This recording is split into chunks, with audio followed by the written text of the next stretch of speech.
আজকে বানাবো ঠাকুরবাড়ির একটি রান্না, দই আলু। ঠাকুরবাড়ির এই দই আলু বানানোর জন্য ছোট আলুরই প্রয়োজন, কিন্তু আমার কাছে মাঝারি সাইজের আলু ছিল, সেগুলোকেই কেটে নিয়ে সেদ্ধ করতে বসিয়ে দিলাম। এদিকে 1 চামচ সাদা জিরে শুকনো খোলায় ভেজে নিয়ে গুঁড়ো করে রাখবো। তারপর একটা মিক্সিং বোলের মধ্যে টক দই নিয়ে তাতে দিয়ে দিলাম 1 চামচ কাশ্মীরি লঙ্কার গুঁড়ো, পরিমাণ মতো লবণ, চিনি দিয়ে ভালো করে ফেটিয়ে রেখে দেবো।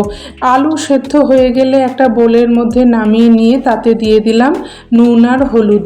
ভালোভাবে মাখিয়ে নিয়ে সাদা তেল কড়াইয়ের মধ্যে দিয়ে তেল ভালো মতো গরম হলে আলুগুলোকে দিয়ে আমরা ভেজে নেব।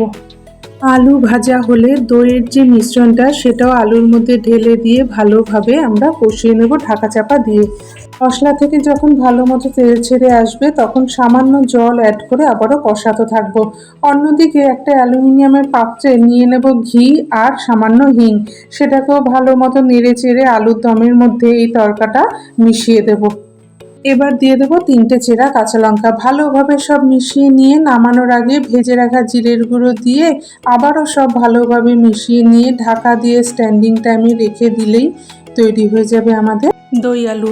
গরম গরম রুটি, পরোটা, লুচি, নান সব কিছুর সাথেই কিন্তু দারুণ জমে যায়। এনজয়।